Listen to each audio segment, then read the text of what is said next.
prière, c'était 2 h du matin. 23 h du matin, nazalaki na kata pongi. Nazalaki kotala. Nzambe ko mema molimo nanga likolo. Nazalaki ko mona likolo yinda ki makasi. Na moni mwindo makasi likolo. Na tali malamu nazoka voice bisanga tala malamu sal na ngai. Nazalaki ko tala malamu nazalaki ko mona bandeke. O ba bengi ba kombe. Ba kombe bazalaki ko sala ba mouvement. Izalaki ko sala bango ba mouvement. Na moni bango bazokita na kati na mabele. Pe bazalaki ko lokota pe ko kanga. Bana ya ba soso mike. Pe ya ba jean. Ba kombe bazokita. Bazozwa bana ba soso. Ya mike pe ya minene. Alors nazalaki ko ta na kati na ndoto na ngai. Ezali ndoto moko ebangisa kinga makasi. Nazalaki ko tremble na kati na couche na ngai. Pe na banga ki makasi. Na yoki mungongo elobeli nga musali na nga kobanga te. Ezali moko na emoniseli na nga nzambe. Nazali komonisa yo po toyeba na kobeta trompette na peuple de Dieu. Alors na tuna ki trompette yango précisément wa.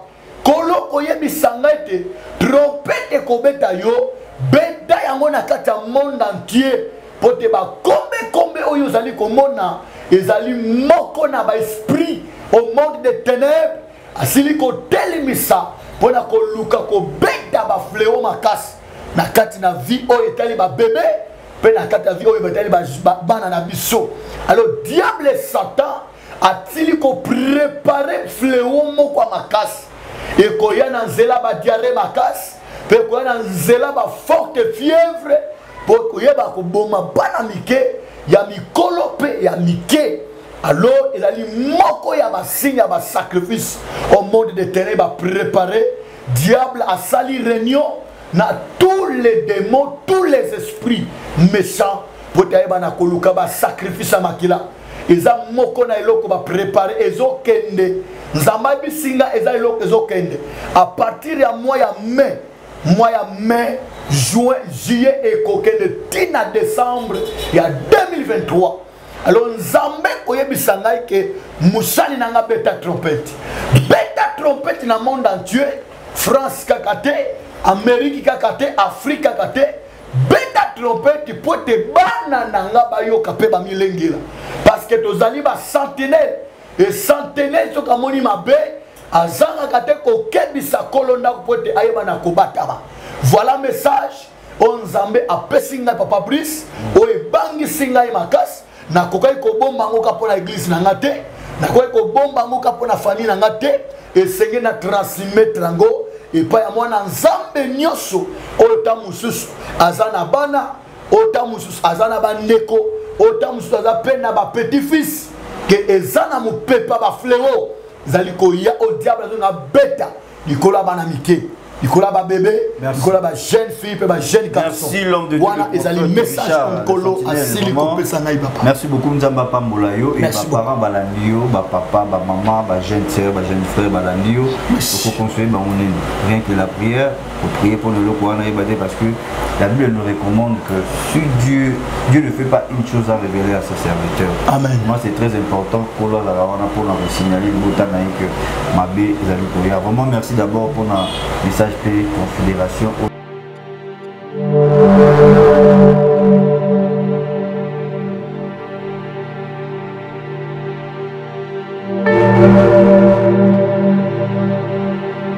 Shalom, shalom à vous les enfants de Dieu.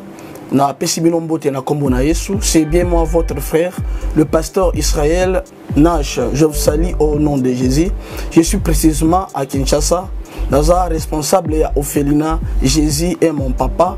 Naye liboso na bino pour nous représenter bino bana o bozomona na bilili pe ba difficulté tozanango. Na bandaki ngosala o ça fait longtemps ya koboko la bana selon ainsi dit l'Éternel. Mais ba difficulté ezamingi, difficulté ya loyer parce que tozo foutela et puis difficulté au foutela bana minerval pour to chute au bandaki. To pesa qui avance mais tikalindam. Nazo banga ke bana oyo bakata classe bakoma nango na sukate. C'est pour cela Dieu m'a mis au cœur na lancé message oyo na batu nyonso ya motema malamu basunga bana oyo bozomona na bilili bana oyo bozomona na bilili ndambo na jeu na rond-point Ngaba ndambo Victoire ndambo Limete et puis ndambo l'état apesi ngai mpona bandeko na ngai nyonso bacongolais bobi baréalité nini topase nango na mboka soki nga simple individu nandimi kozwa bana oyo nabokola na ainsi dit l'éternel soki l'état s'est décidé tomona su bafaser na nzela te c'est difficile ya kosala ngonga moko c'est pour ça nazolancer appel na bana nyonso ya nzambe mpona classe ya bana oyo mpona loyer na bango kolata mpe kolia na bango naosenga na bato nyonso baza cœur sensible mpe baza na motema kosunga basunga biso mpe basalisa biso toza na commune ya Kalamu quartier Kauka référence ya monene tokangami na université Kimbangiste avenue comme nango eza Marin numéro 16 numéro de téléphone na biso pona bato balingi ba contacter biso pona ba détail mosusu eza plus 243 89 72 32 229 nzamba pambola bato nyonso yo ba ko assister biso merci.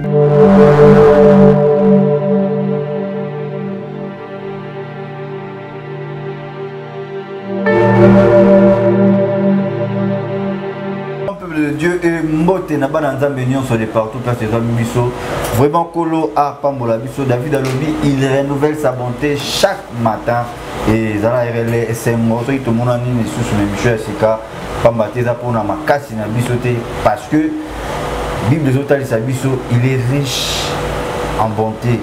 David a plus loin à puissance cette Alobi il est le Dieu de la miséricorde et compatissant il ne nous traite pas selon nos péchés et il ne nous punit pas selon nos iniquités. C'est-à-dire que nous devons vivre par la grâce. Pour nous remercier. C'est le Seigneur Jésus-Christ. Vraiment, on a pécibilisé sur la beauté. Les chrétiens, il y a EHP Média, les chrétiens abérés. Car cette chaîne, c'est l'ensemble des saints, c'est l'ensemble des chrétiens.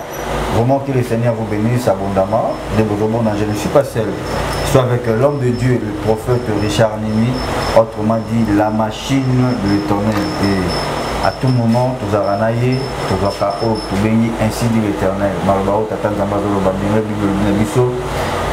Le Seigneur parle toujours à travers ses serviteurs. Zamba pa molom, tu vas scotcher, brancher, puis disposer pour avoir un message. Tu peux sur Mbote, mon frère. Mbote, Papa Brice. Vous avez un jeune après retraite, vraiment ça va. Ngola Nzambe.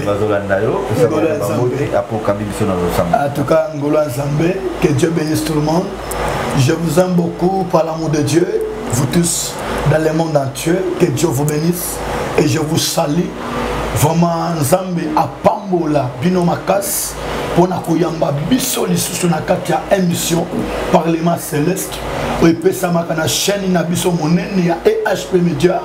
Vraiment que Dieu bénisse cette chaîne.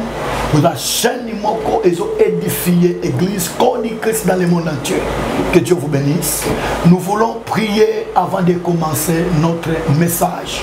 Père Céleste, notre Dieu, nous te disons merci pour ces moments que tu nous as encore accordés de nous présenter devant ton trône.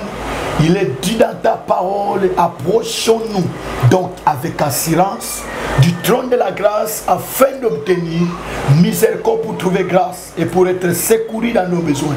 Laisse que ce moment, que chacun de tes serviteurs ou de tes enfants qui va nous écouter, qu'il soit édifié, qu'il soit béni à cause de cette émission. Au nom de Jésus-Christ de Nazareth, je m'oppose contre tout esprit maléfique qui ne te confesse pas, oh Dieu, dans le nom de Jésus-Christ de Nazareth. J'ai ainsi prié. Amen. Amen. Merci beaucoup.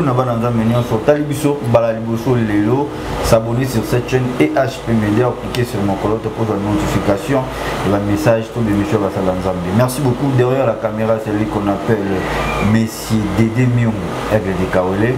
Merci pour notre mange Kitoko. Voilà. L'homme de Dieu, bon, nous Tata Nzambe, ils ont marché bien. Tata, Moussala Nzambe, ils ont tambola malam, nous avons Nzambe. En tout cas, Moussala Nzambe, ils ont bien. Depuis que Silisaki 90 jours à ma bonne délai, nous avons orienté sur 14 jours de prière, tous en avons tous en la église, tous en bon de la Naba Nzambe.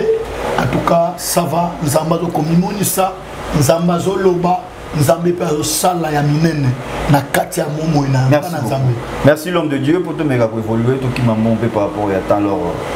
tu bien en acquis message moi vous allez pour la de Dieu alors message ni message o sali que naya lisusu na katina et sika o na lobaka chaque fois celui qui parle plus à Dieu nzambe pe akozanga te kolobela ye parce que na lobaka mettre pour que la prière c'est un dialogue de l'homme avec son Dieu.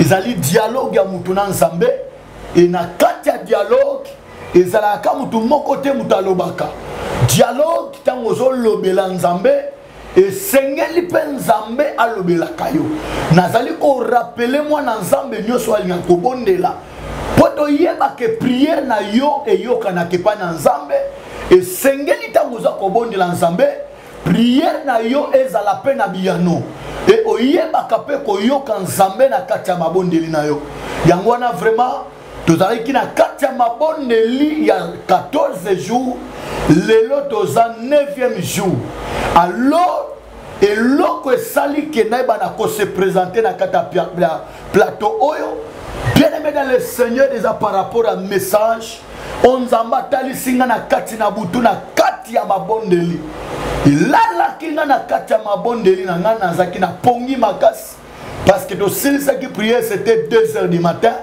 23h du matin nazalaki na kati ya pongi nazalaki kotala nzambe komema molimo nanga likolo nazalaki komona likolo eyindaki makasi na moni mwindo makasi likolo na tali malamu nazoka voix ezobisanga tala malamu sali na ngai nazalaki kotala malamu nazalaki komona bandeke oyo babengi bakombekombe bazalaki kosala bamouvement ezalaki kosala bango bamouvement namoni bango bazokita na kati na mabele mpe bazalaki kolokota mpe kokanga bana ya basoso mike mpe ya bagen bakombekombe bazokita bazozwa bana basoso ya mike mpe ya minene alo nazalaki kotala na kati na ndoto na ngai ezali ndoto moko ebangisaki nga makasi nazalaki kotremble na kati na kushe na ngai mpe nabangaki makasi nayoki mongongo elobeli nga mosali na nga kobanga te ezali moko na emoniseli na nga nzambe nazali komonisa yo mpo toyeba na kobeta trompete na peuple de Dieu alors natunaki trompete yango précisement wapi kolo koyebisa ngai te trompete ekobeta yo beta yango na kati ya monde entier mpo te bakombekombe oyo ozali komona ezali moko na baesprit au monde de ténèbres asili kotelimisa mpona koluka kobeta bafleo makasi na kati na vie oyo etali babebe mpe na kati ya vie oyo etali bana na biso alors diable et satan atili koprépare fleo moko ya makasi ekoya na nzela badiare makasi mpe ekoya na nzela baforte fièvre mpo koyeba koboma bana mike ya mikolo mpe ya mike alors ezali moko ya basigne ya basacrifice au monde de terrain bapréparé diable asali réunion na tous les démons tous les esprits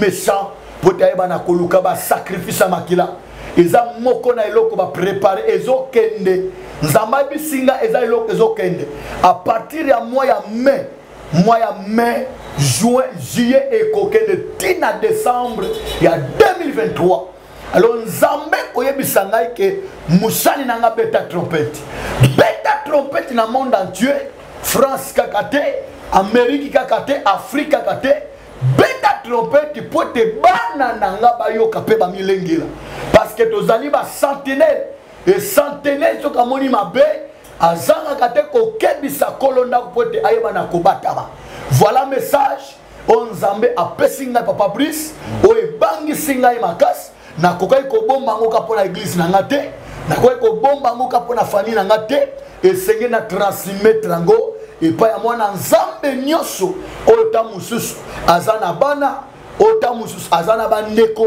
oyo ta mosusu aza mpe na bapetit fils ke eza na mopepa bafleo ezali koya o diable azonga beta likolo ya bana mike likolo ya babebe likolo ya bajeune fille mpe bajeune garçon wana ezali message nkolo asili kopesa ngai papa merci beaucoup nzambe apambola yo et baparent balandi yo bapapa bamama bajeune sœur bajeune frère balandi yo okoconstruire bango nini rien que la prière oprier mpo na eloko wana yeba te parce que la Bible nous recommande que si Dieu ne fait pas une chose à révéler à ses serviteurs. Amen. Moi c'est très important pour nous signaler le bouton que ma bé vraiment merci d'abord pour le message de confédération au Pessaranakati à chaîne ceux qui nous ont battu sur le papa Bruce on appelle ça message pour nous réveiller mémoire et peuple de Dieu. Vraiment c'est très très très important. Mais question à monsieur Zali c'est bien alors dans bataille ici est-ce que vous pensez que quelque chose que et cause à la maman oui bah cause à maté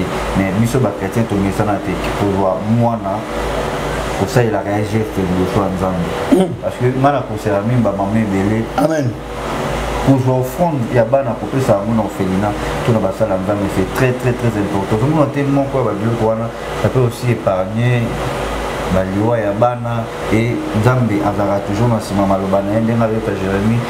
Je veille sur ma parole pour l'exécuter. Donc dans ce sens-là. Alors, question dans les abonnements. Omoni, Papa Brice, merci pour la question.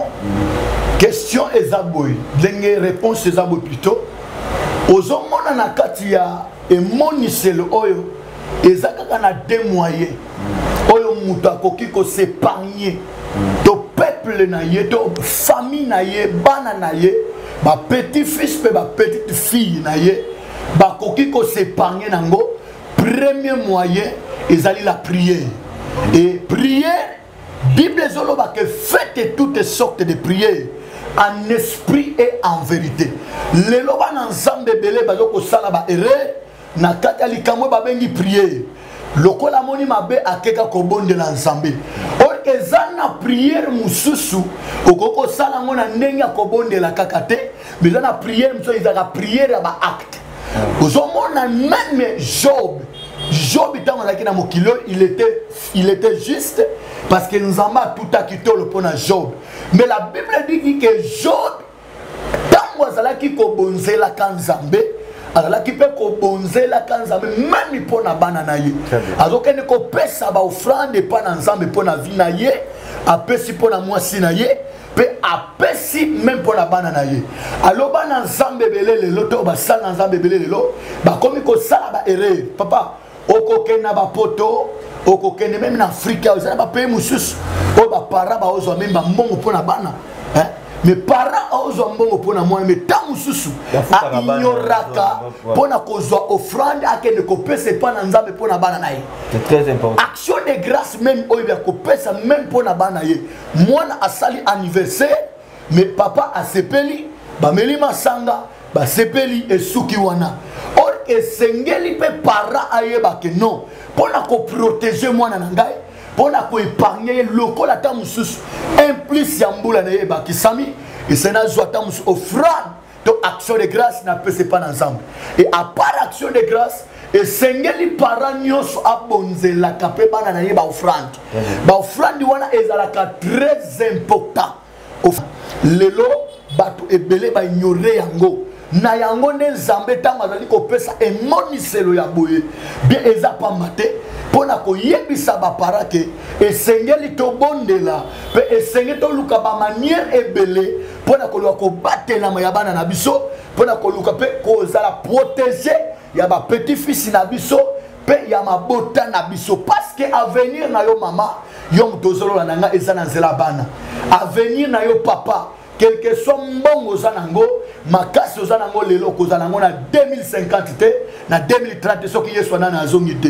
C'est pourquoi nous devons chercher à protéger nos enfants envers Dieu par la prière et par les offrandes même pour te nzambe ayeba na ko épargner bana parce que la moko likambo nzambe atalisi yango pamba te banani bakozala épargner ba oyo bakoyeba komilenge pour bondela pe ko luka ko batela bana na bango na nzela ba offrande.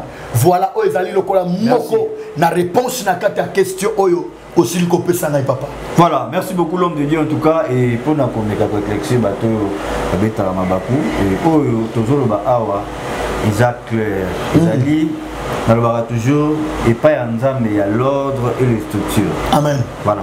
moi na oyozo kama na église nzamba koki jamais ko révéler makambo oyo tatani mo ya molimo osala peu importe tout temps ba mabe jamais parce que foi na yene yo ekokanité amen soki foi ezana niveau muke a pe moi directement amen soki nzamba la tia et voilà pourquoi même bibliothèque Samuel quoi balanga ya nzambe fallait que Élie a orienté que c'était l'Éternel na voilà c'est la vidéo quoi tout ce qui concerne offrande yabana c'est très important mais les prophètes Richard le bité bobé na bopé offrande na offrande non même dans ton église même na prophète Richard yozo quoi na yé amen tu peux aussi l'appeler au salut offrande là-bas c'est très important alors tous wango na négligence c'est très important parce que Christ azoloba beaucoup de l'église pour na bana amen na langage moko connaît pour dire que moi na mukie pour dire selon moi la révélation pour dire que moi na mukie so pesier bonbon to biscuit tant au pesier akesa kana so moni parole me bouger sani akimimbam apobo quand même bonbon aye azongi pa na yo c'est la vidéo que nzamba ko pambola yo azo pesa ka mais zongara na se makolo na ye c'est très important voilà pourquoi Christ a dit beaucoup de likolo les apôtres na bana mukie na ba sens wana alors moi na mukie za muto yo parents il faut protéger et à ça na katote papa na katote omoni ezana ba parents ebele lelo bazomela bakisa bokoko bazoluka bana na bangomba bazoluka bana ba prier mais tant mususu yo mutozo la nanga nzamba peso bana nous avons quand même ko rendre grâce pas na nzambe te na bana nzamba peso tant mususu pe otonda ka nzambe pe opesa quand même libonza pona bana oyo yangwana ne ozomona lelo ba pebele bazali ko perdre bana bango par ignorance c'est ça na kata bitumba tango telemela kabana au lieu que nzamba intervenir nzamba zo ko intervenir type pourquoi parce que nzambe à côté jamais na via bana wana mon peuple périt faute de connaissance voilà c'est ça pour que l'église voilà et je pense que nous sommes arrivés déjà à la fin de cette émission l'homme de Dieu et par rapport à attente qui m'a un message est capté message très important très édifié amen mais vu que maman nyon so talebiso papa nyon so zabenga ko message pour que au meka ko là parce que ceux qui savent maman tous pour barater pour la FCBC dans votre foi il faut ajouter la connaissance quoi ajouter informatique ou quoi ajouter mécanique c'est-à-dire en dehors ya kondimana il faut boyebi même na mamanza nous on a besoin ya boyebi oko banda ressemble si l'obéissance ils ont été le vaut mieux que les sacrifices voilà donc merci beaucoup Kolo amekana pour pambola bino pe batunos bozaki bakola na biso les hommes de Dieu ba papa ba maman et mes frères mes sœurs en tout cas, tout le monde faut considérer cette émission. Tchamona Moussala appeler l'homme de Dieu à orienter, à savoir comment on peut prier par rapport à cette révélation. Parce que Yem Dasui, révélation, ça sera vraiment important. Et l'numéro l'homme de Dieu, ils ont affiché dans l'écran pour la battre en audio pour que vous puissiez appeler le numéro. Numéro est allé plus 243 89 87 59 834. Bandela plus 243 89 87 59 834. Voilà, merci beaucoup. C'était bel et bien le prophète Numi Richard, la machine de l'Éternel. Vraiment, pour la continuer toujours pour ça. Merci. Tout le monde en bonne santé. Ngolo papa. Ça va. Zamba restauré. Et je suis arrivé à la fin. Un grand merci à vous tous. Un grand merci à peuple de Dieu. Nous sommes votre émission Parlement Céleste. Une émission prophétique pastorale dans le Bara. Ah, on est si calou là, le Baka. Ah, on est si calou. Kolo et Fumamara. Voilà, là, et total, ce qui est profond et caché. Tout comme Nasuka. Avant d'annoncer la parole, je dis d'abord aussi un grand merci derrière la caméra à celui qu'on appelle le Messie, Dédé Mium, Aigle du Kawale. Merci pour notre image ainsi que Charlie Kanga image pour toute l'équipe, Blaise Mavungu. Merci beaucoup, on est ensemble. Benga Bisso, on a un problème, Morosomolo, Bengi Bisso Nassé. On a besoin de l'homme de Dieu, le prophète Richard. Nous avons affiché dans l'écran, appelé, exposé le problème parce que nous sommes là, non, tu as un rapport, non, prophète a mis sur le téléphone, non. Il y a un téléphone, laissez un message parce que nous sommes un peu, caprice, il faut s'embêter là, il faut la concentrer, ainsi de suite. Vous avez vraiment la 1000 hommes de Dieu avant de tirer la prière. Est-ce que nous allons dire par rapport à. Et là, comme on a l'ingina, Siam et Saban ensemble, il y a Souka, ils allaient que, tu as confiance, il pas dans Zambé, se confier, Bangona ma bota, se confier dans Zambé. Wana to ko kembisama parce que dès qu'on dit que le biango 2 Chroniques 20, confiez vous à l'Éternel votre Dieu, vous serez affermis. À ses serviteurs vous réussirez. Mais moi je m'étonne pourquoi Dieu a vu réussite après si na basal na domaine ya elonga domaine na réussite nzambe avant ici yango na maboko basal na ozoka nzambe que vous serez affermis mais à ces prophètes vous réussirez. Pourquoi réussite après ça on a prophète? Parce que l'orientation il y a réussite qui m'appelle ce nzambe te ils prophète homme de Dieu il y a orientation il y a réussite puis il y a victoire. Alors banana ensemble tant comme et ça m'a bien ma casse. Vous devez savoir que le diable a peu de temps. Article na tango muke ayambu enlèvement et salema. Et Seigneur to milengela to la sena makol na nzambe to bonde la peto se confier na parole de Dieu. Wana to kweba na kolonga potela Nicolas Souka. Merci beaucoup. Merci l'homme de Dieu kabi biso na losambo. Que l'Éternel bénisse tout le monde. Nous allons prier pour ces messages et nous allons prier pour tout le monde. Yoki message que Dieu te protège. Éternel Dieu tout-puissant, merci Nzambe nalola éternel des armées. Oyope sakibiso yango netoko transmettre na peuple le pesi na pesi yango. Nzambe nalola tikete maloba oyope sakingai. Nzambe oya yoki yango pe akutosa yango maloba oyo pambolai. Maloba oyo epesaye édification. Maloba oyo Nzambe ebikisai. Yoloba qui Seigneur Dieu, que si mon peuple s'il qui est invoqué mon simili-prix, cherche ma face, et si c'est de tous les mauvais jeux, l'exorciner de cieux, je pardonnerai et je guérirai son pays. Nzambe, par rapport à ma fléau, au diable a préparé, na sambeli pour la maman nyos, na sambeli pour la papa nyos, peli bota nyos o la ninga. Dans cette émission, qui va la protéger, va la épargner, na ba fléau, pe ba préparation à ba sacrifice, il y a diable et Satan, na combo na Yesu Masia, pambola émission, pambola chaîne, il y a EHP, ba sali ba pambola ma, musala moneno pesi papa Brice, et l'on a ba sali nyo son zam. Pesa bango suboanya pe mayele, afin que musalo et keneli boso, béni la maman et EHP, qu'elle soit fortement bénie au nom de Jésus-Christ de Nazareth. J'ai ainsi prié. Amen. Amen. Merci beaucoup. Bye bye, à la prochaine. Vous bénisse.